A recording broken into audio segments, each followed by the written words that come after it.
All right, well, just when you thought that Ivy League university presidents were incapable of demonstrating any common sense or decency or moral character, the presidents of Harvard, Penn, and MIT went before Congress and pretty much said, "Hold my Bud Light and watch this."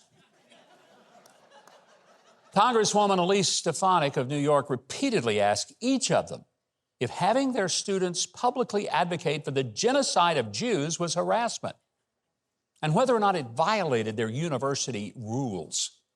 Should have been an easy answer.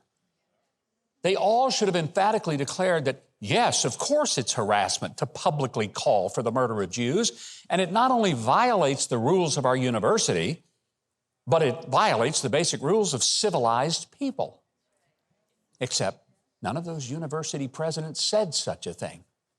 They instead mumbled through carefully worded and prepared responses that said it depended on the context. Well, here's some context for you highly educated, but obviously not so brilliant scholars.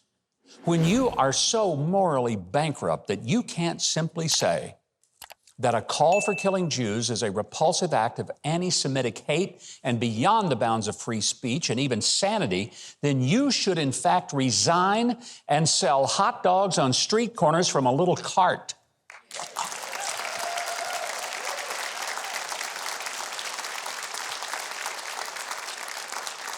And I want to make it clear, that is in no way disrespect for the people selling hot dogs on the street from a little cart. Here is just a sample of these pathetic professor presidents trying to defend mass murder, as long as it's targeting a Jew. At MIT, does calling for the genocide of Jews violate MIT's code of conduct or rules regarding bullying and harassment? Yes or no? If targeted at individuals, not making public statements. Yes or no? Calling for the genocide of Jews does not constitute bullying and harassment? I have not heard calling for the genocide for Jews on our campus. If the speech turns into conduct, it can be harassment, yes. I am asking specifically calling for the genocide of Jews. Does that constitute bullying or harassment? If it is directed and severe or pervasive, it is harassment. At Harvard, does calling for the genocide of Jews violate Harvard's rules of bullying and harassment? Yes or no? It can be, depending on the context. What's the context? Targeted as an individual, at an individual. It's targeted at Jewish students, Jewish individuals. I mean, that's insane.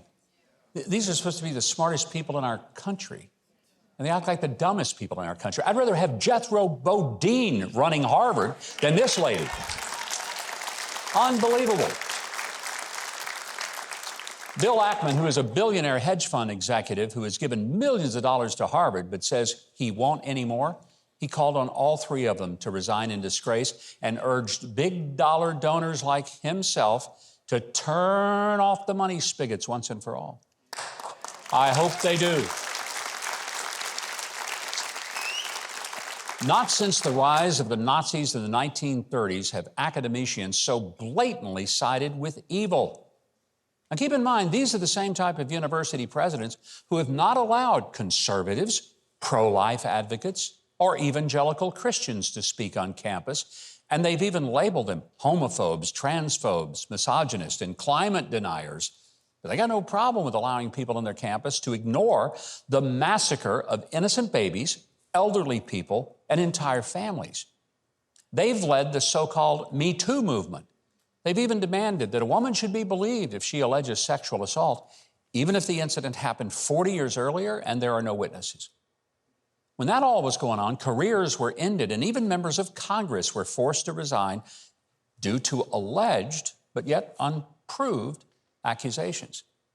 These same university leaders created safe spaces, safe spaces for the students who were triggered sometimes by anything from a Halloween costume to the mere mention of the Bible. And these students had to be escorted to a safe space where they were treated with puppies, Play-Doh, and popsicles. College students. No one threatened them with murder. They were just frightened by the sight of a conservative, a Bible, or a pro-life banner. College students have parents who are paying north of $70,000 a year to supposedly get an education, but who instead They're paying for their weird and wussy darlings to get an indoctrination into the finer art of Marxism, self-centeredness, and godless socialism. Now, if these folks are the future leaders of America, then, folks, we are surely toast without butter or jelly. No parent should entrust their money, or more importantly, their offspring, to a school whose leader refuses to boldly speak out against anti-Semitic calls for the murder of a minority who comprise 0.2% of the world's population, and yet who have disproportionately suffered the most from hate crimes and now get threatened with genocide. What was done systematically to Jews in the 1930s is looking all too familiar with what's happening now. In the lead up to the Holocaust, most of the world's population thought that talk of annihilating Jews was just over-the-top political hyperbole. I mean, it seems so preposterous that the highly educated elites in both Europe and the United States dismissed it. Not possible. But 11 million murders later, with 6 million of the victims being Jews, the world decided never again. There was a profound sense of guilt and regret that the threat to Jews, the infirm, the elderly, and those who spoke up in support of Jews was not taken seriously until it was too late. We cannot sit by silently and let this evil ever happen again. And if university presidents are just too plain dumb or cowardly to lead the battle to protect all human beings, but including the Jews, from genocide, then we at least need to send our children and our money to institutions who haven't lost their minds and their decency.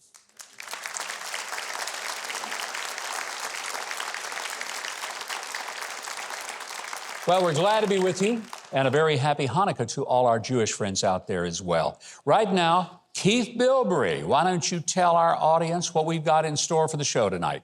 Well, I'd love to. Sure thing, Governor. Coming up next, Congressman David Kustoff fights against anti-Semitism in Washington. And later, it's Christmas in Mexico with T.G. Shepard and Kelly Lang.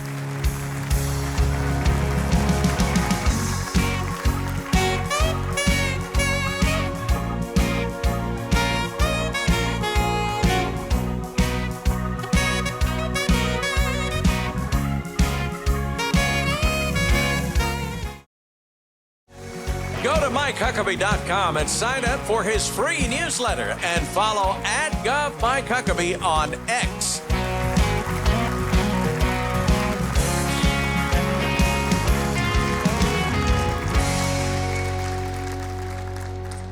And welcome back. My first guest this evening is one of only 2 Jewish members of the Republican caucus in the House of Representatives. And he's introduced a resolution condemning the recent rise of anti-Semitism that's in the wake of the October 7th attacks on Israel. Sadly, many Democrats in the House couldn't vote for a simple resolution that condemns hatred toward Jewish people. But Representative Kustoff isn't stopping there. He's also introduced a bill that removes the tax exemption status of any nonprofit organization that financially supports terror.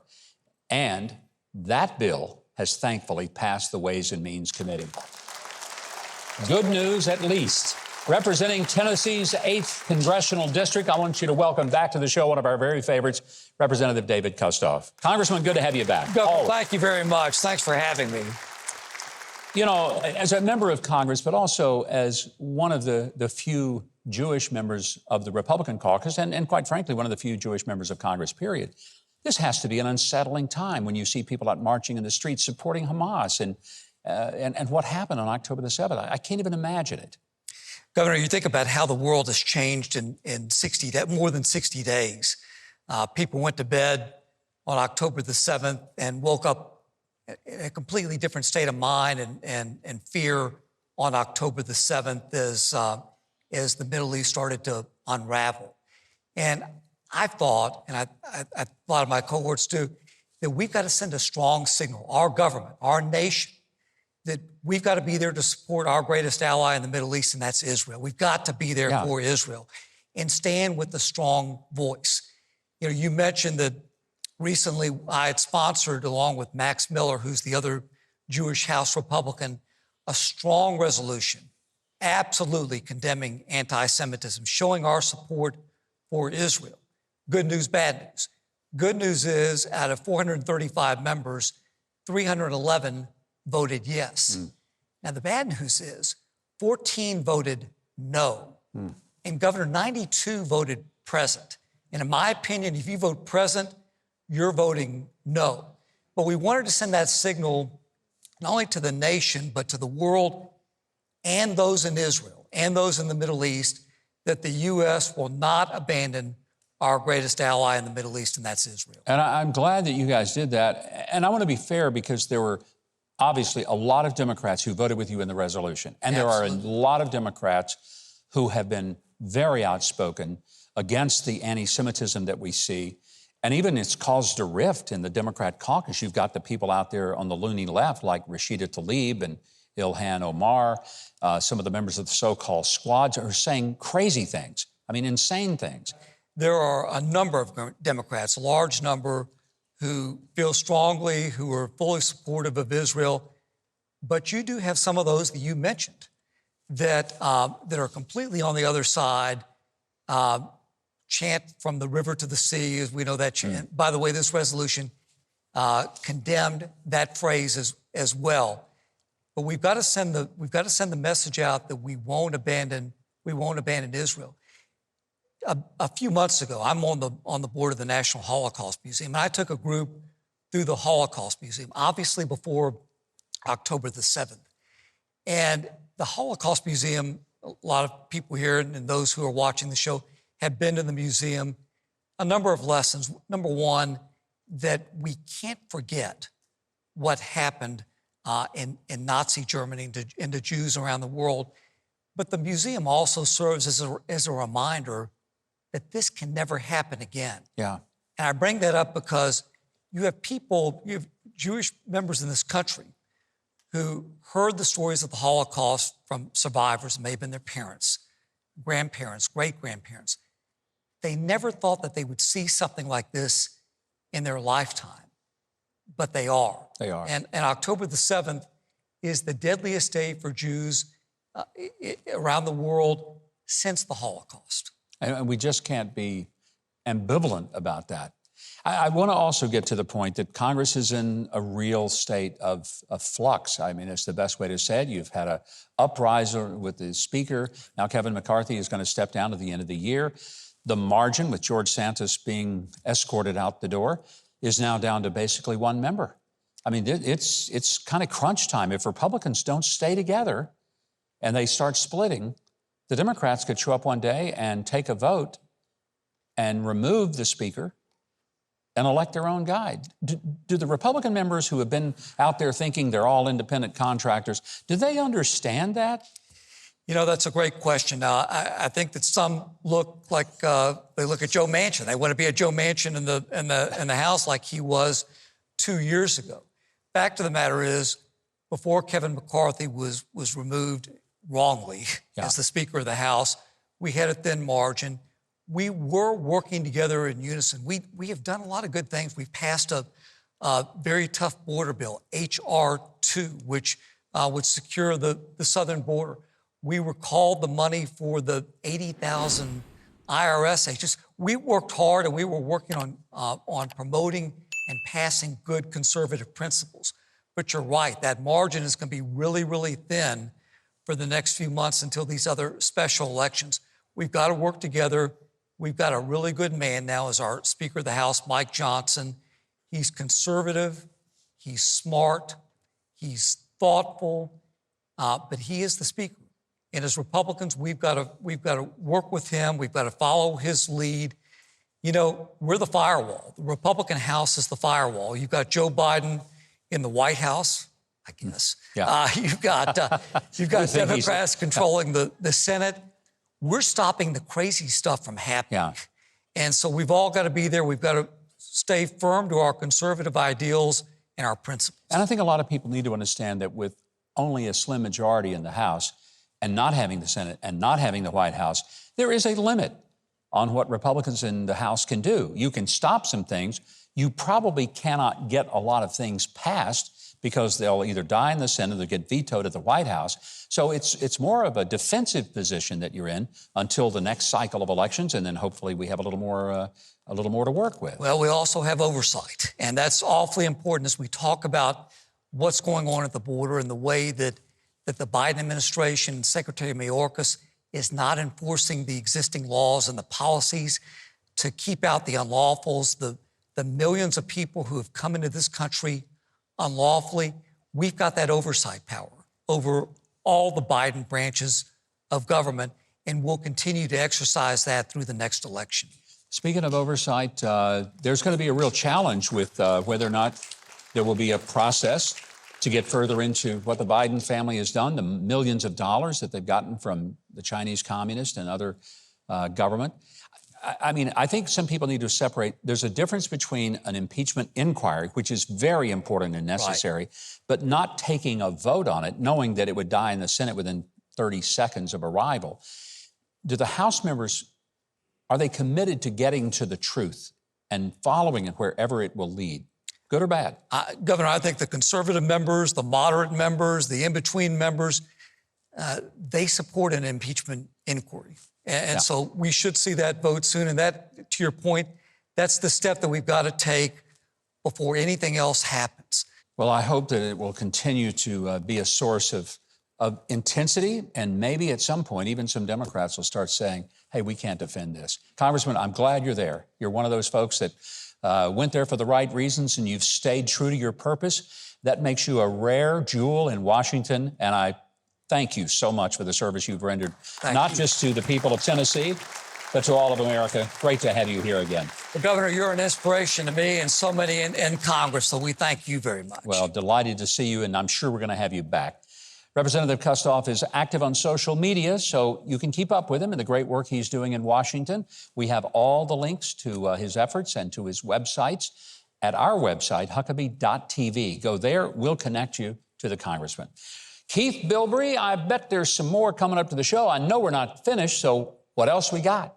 Well, when we come back, get ready to laugh with comedian Earl Musick. And later, Dr. Gary Brandenburg is looking for a few good men and women to volunteer on Mercy Ship's next voyage. Could it be you?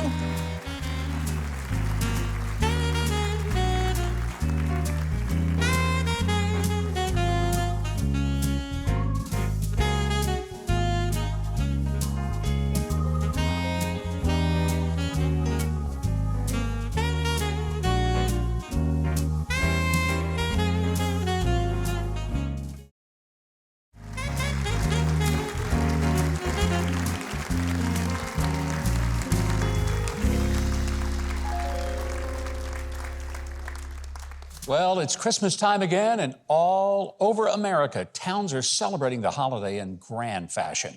But there's one town down in Alabama that has taken it to a whole new level. Keith, tell us where we're going to go today. We're heading down south of the Mason-Dixon line to Cullman, Alabama, where the holiday season transforms this town into a festive winter wonderland. Our visit begins with a nighttime Christmas and the Cullman Parade, a spectacular event that awakens the streets with a lively celebration of joy and holiday spirit. Colorful floats, marching bands, and beautifully adorned vehicles fill this magical procession. And, of course, the big guy himself, Santa Claus. Ho, ho, ho. Now, after the parade, you'll want to make your way to the spectacular 40-foot tall tree lighting production. This is a tree lighting event second to none, featuring snow, a mesmerizing light show, and fireworks. An unforgettable experience you won't want to miss.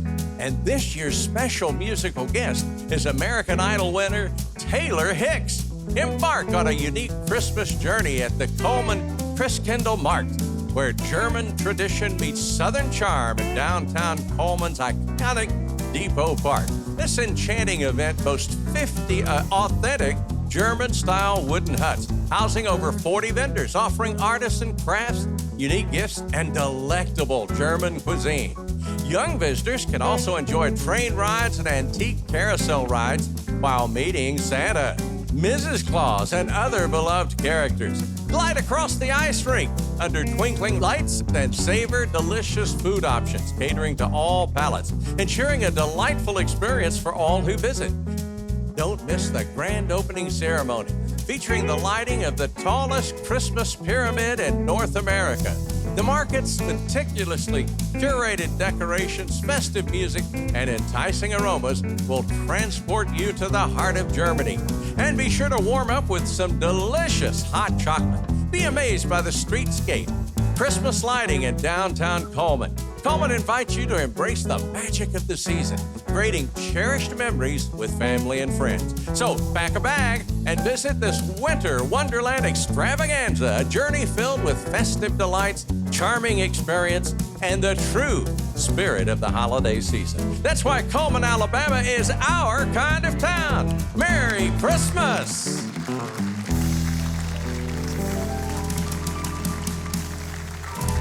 Keith, that's impressive. I mean, I was just watching that thinking, I'd like to go to Cullman, Alabama during the Christmas season. I mean, snow and ice skating in Alabama, who would have thought that, huh? A Christmas miracle it is. That's what that is. But what a spectacular event they're putting on in Cullman, Alabama.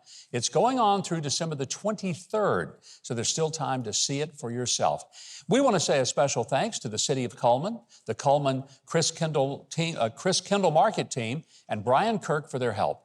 If you'd like some more information about this extraordinary experience, go to the Cullman ChrisKendallMarket.com. It's on your screen, so you will know how to spell it right. That'll be fun. Well, my next guest had a rather unusual career path. He worked 33 years for the U.S. Post Office. Then he built a side career as a cartoonist, speaker, writer, and clean comedian. His cartoon clients include the Post Office, but also Disney, the National Enquirer, the FBI, and many more. You may have seen his cartoons in newspapers and magazines or on greeting cards, even on the Today Show. Here to illustrate two of his many talents, would you welcome the very funny Earl Musick.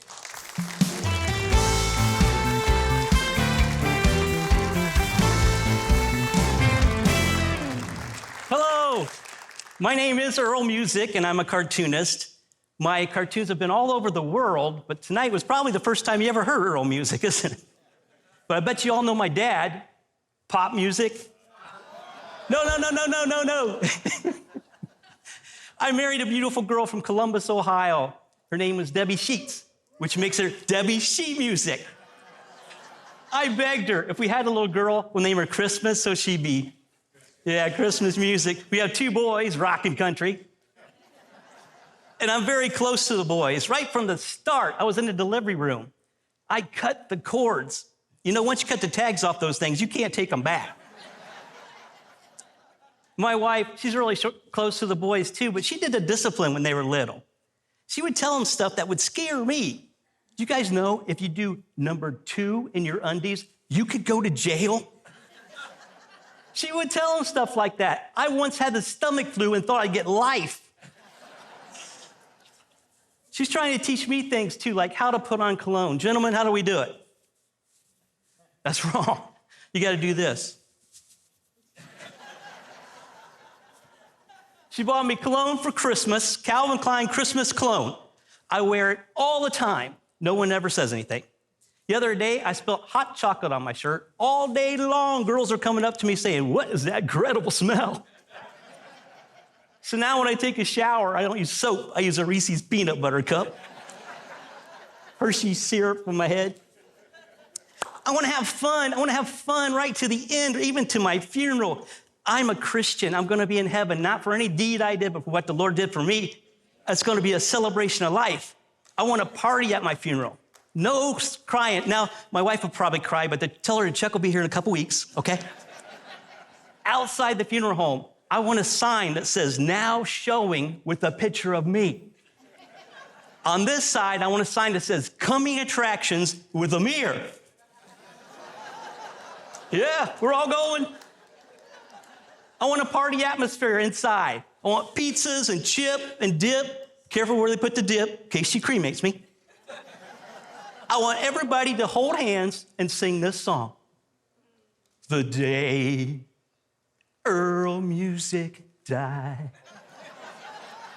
We were singing, bye, bye, short, fat, bald little guy. Drew cartoons, told his jokes till the day that he died. A good old boy, well, at least he tried. Singing, this will be the day that Earl dies. Everybody, this will be the day that Earl dies. You guys sound good. That's awesome. You sounded so good. I'd like to draw a little quick cartoon. Guys, can you help me out here? I started this drawing. Governor, would you mind joining me? I started this drawing at home, and I thought, why draw it at home in my pajamas? Why don't I do it live in front of you? Yeah. Trey, a world's best audience, and a couple million, 3 million people watching? Yeah. Yeah, there's no pressure. None at all. So if you hold still, sir. Okay. I cheated a little bit, but I'm going to draw this. If you, just a little model, let's see. Just stand here. Just stand still, yeah. Okay. I don't know if you mentioned it, but I've been an artist for the FBI for like 30 years. Oh. It's nice to draw a nice guy. Thank Good you. guy. We'll see if we can find one in the audience Let's and bring see. it up here. You make the perfect model. Never been told that before, that's for sure. Just your goodness comes out. I've drawn cartoons for Disney and I've drawn for the FBI, somewhere in the middle, like Scooby-Doo, maybe. Yeah, okay. But ladies and gentlemen, does this guy not give you the heart of Santa Claus? Oh, look at that. The man's amazing. Excellent heart. Earl, thank you. Thank you, sir. You know, and you got the beard in there. I told people that I'm growing the beard because under Bidenomics, I'm probably going to have to take a second job as a department store Santa, and I want to get a good start on it. Oh, that's awesome. There you go. I want to be on your, what I want for Christmas is come back on your show and draw for the people again. I Thank love you. it. We want to make you do that. Thank you, Hey, sir. big thanks to Earl Musick for this great drawing. And if you want to follow him online, if you want to book him for your event or have him draw you, you can visit Huckabee.tv and follow the links to Earl Musick. Now, Keith Bilbrey, poor guy can't even draw flies. Hey. But he can tell us what's coming up next on the show, which he's going to do right now. Well, coming up, Coach Joe Kennedy takes his fight all the way to the Supreme Court. Dr. Gary Brandenburg saves lives with the Ministry of Mercy Ships. And country music power couple T.G. Shepherd and Kelly Lang perform. Don't go away. You're watching Huckabee.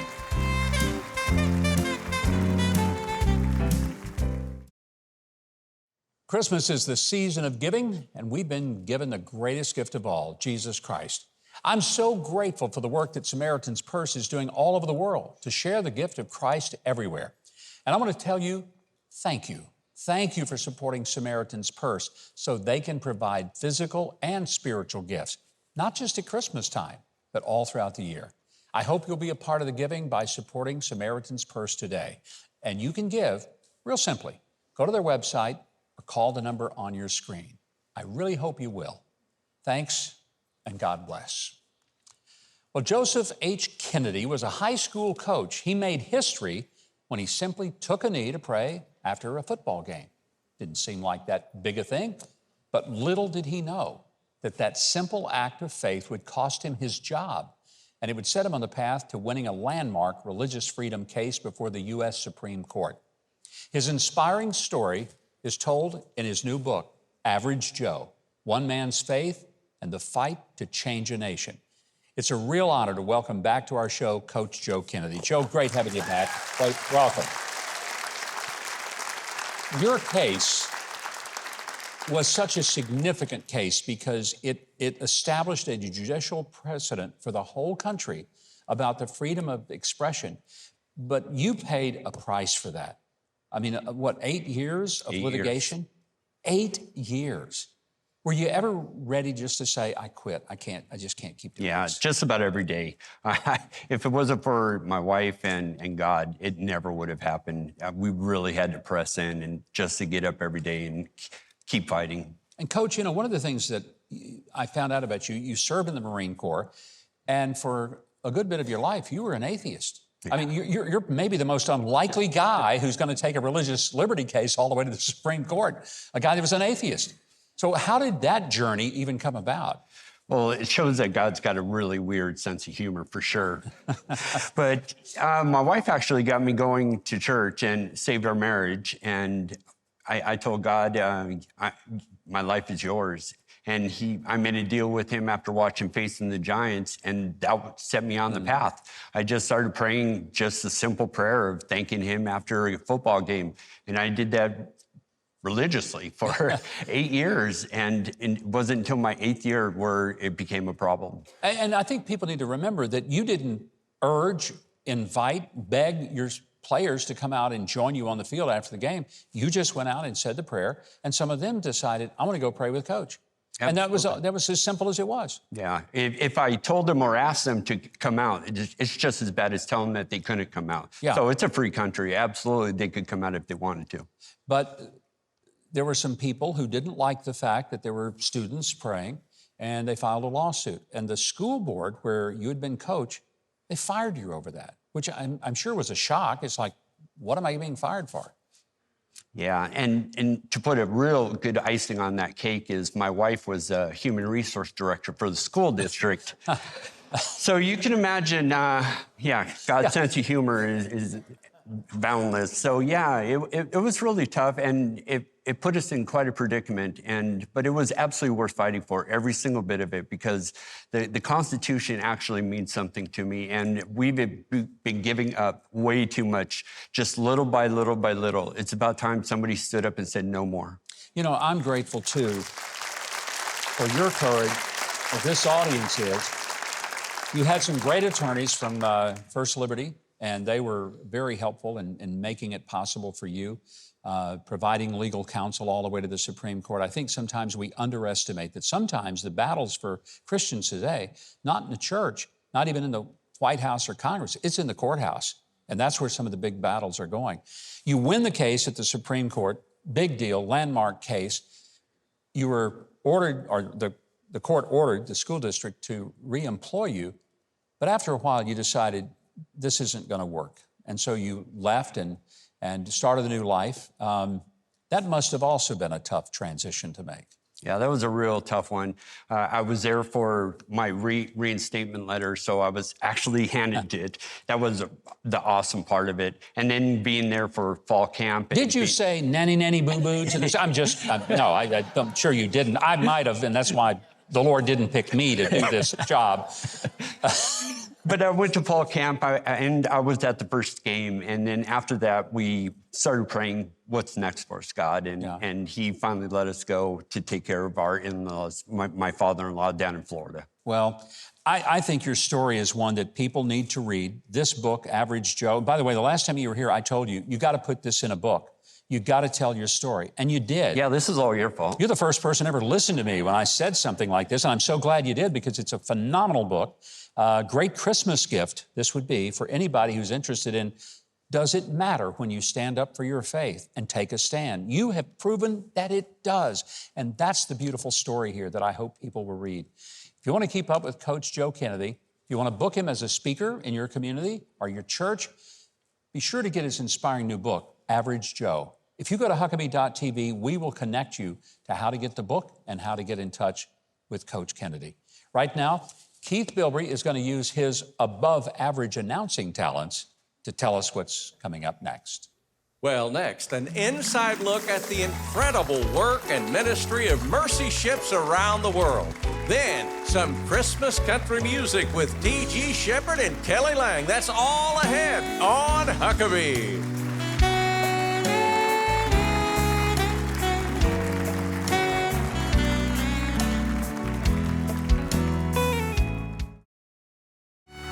Just in time for Christmas. Save 40% by spending $75 or more at our store. This sale ends December 12th, so go to Huckabee.tv and shop today.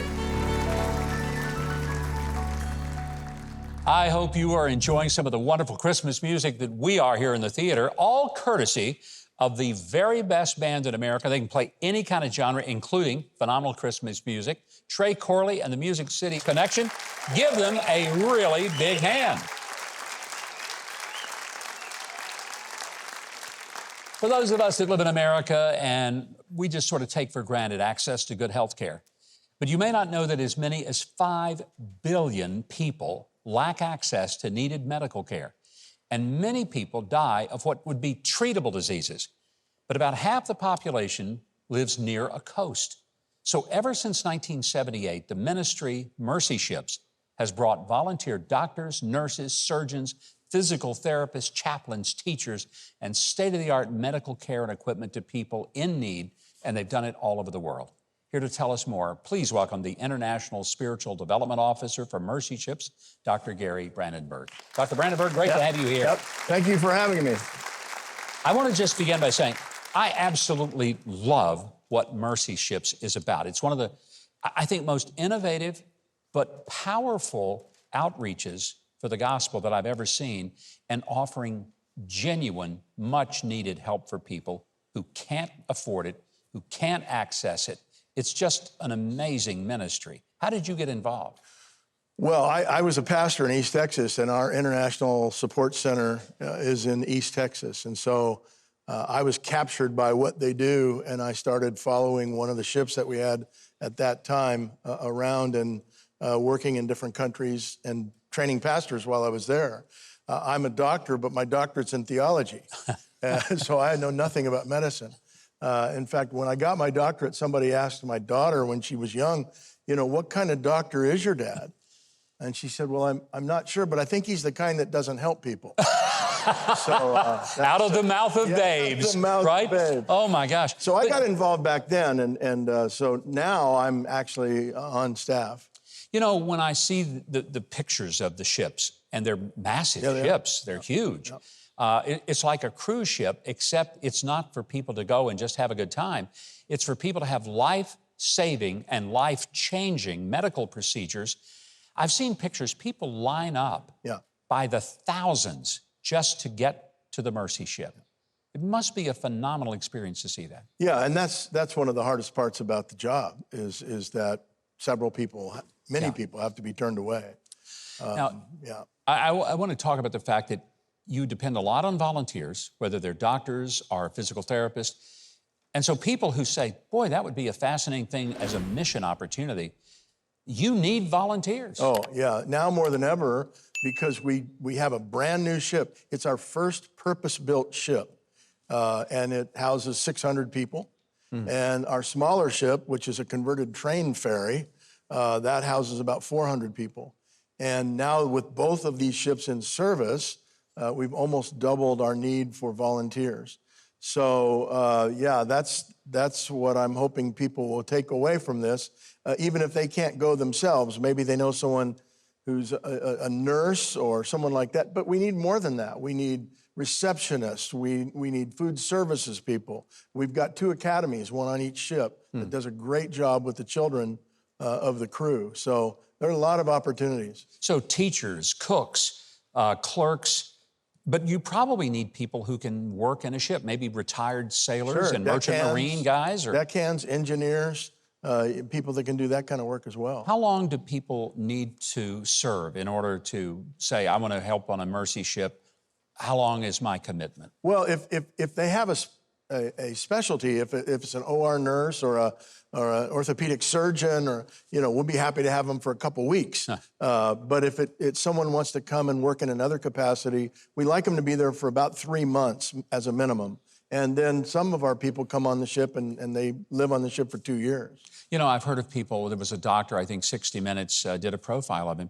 Right. He was going to volunteer for a little bit, stayed 26 years. Yeah. I mean, he was totally amazed by the He's actually up to over 30 years now. Over 30 years now, wow. And he's a maxillofacial surgeon, Dr. Gary Parker, and he's always been a hero to me.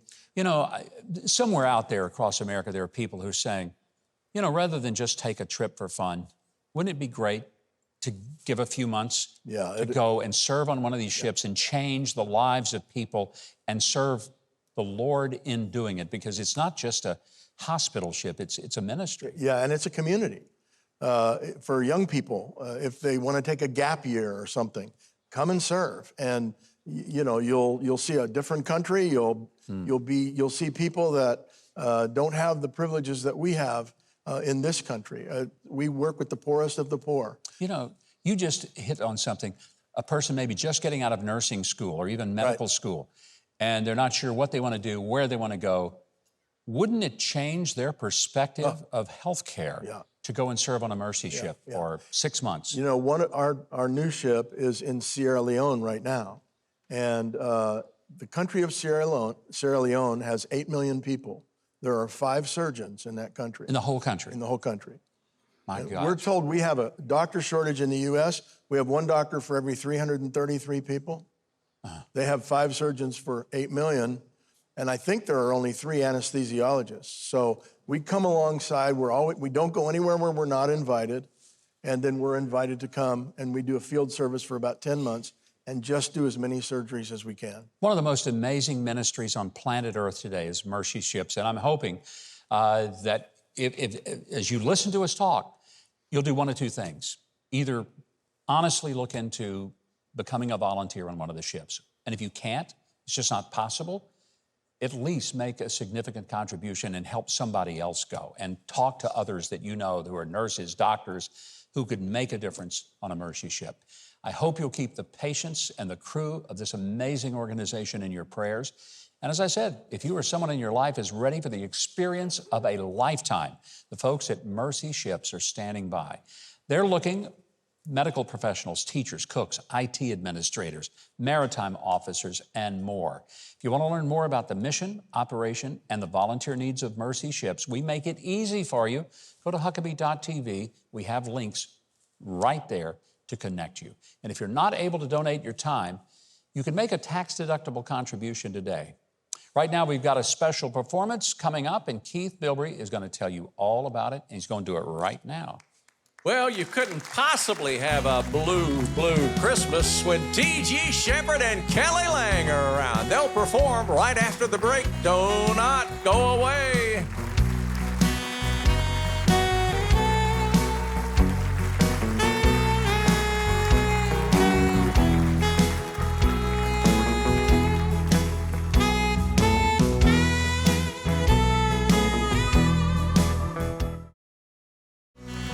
Next week, best-selling author Dick Morris discusses his new book on the Bidens and a Christmas performance from Grammy Award winner Victory. Well, Christmas is a time for getting together with good friends, and there are no better friends of this show than tonight's musical guest. She's an award-winning singer, songwriter, author, 3-time Star Search winner who's worked with just about every star in Nashville, including me. Actually, she's worked with much bigger stars than that. Her husband is a country music legend, 21 #1 hits. That's a big deal, folks. And every year, they release a Christmas single. This year, it's one called Christmas Without You. It's a joy to welcome back to the show, Kelly Lang and T.G. Shepherd. Well, hello. Welcome back, guys. It's good to be home. Thank you for coming back with us. Happy holiday. It's always a joy. Thank you. Thank you. Now, you guys have had this tradition. You put out a Christmas song every year, and it must mean something kind of special to you. What's the genesis of that? Well, you know, it's our favorite time of the year, first of all. It's that time of year where we can be a kid again. And Kelly gets the credit card and doesn't get questioned. Yes. But no, we started putting out a Christmas single each year. Last year it was with the Oak Ridge Boys, White Christmas. Yeah. And then this year it's Christmas Without You, the Kenny and Dolly remake. And In honor of Kenny, we miss him so much. And of course, Dolly is having a stellar year, obviously. Wow, isn't she Yes, ever? she is. yeah, true rock star, no doubt about that. But tonight we're going to do a song that he and I have written many years ago. And it was the first of many songs that we have recorded in Christmas flair. And we're getting ready to do a Christmas album and hopefully a Christmas tour for next year. I think that's great. You know, you are beloved in the music industry, but also just by people who get to know you. Because you're one of the most authentic and down-to-earth couples I think I've ever seen in the entertainment business. Well, thank You're very you. kind. So it's always an absolute joy to have you on the show. And, you know, as they say in show business, without further ado, let's make some music. Let's do it. Yeah, All right, glad we're to going to be do here. that. All right, Keith Bilbrey, while our guests get ready to sing, why don't you tell the viewers how they can find the new Christmas single, Christmas Without You? Well, it's available on all streaming and download platforms, or go to Huckabee.tv for links to all of their music, websites, and more.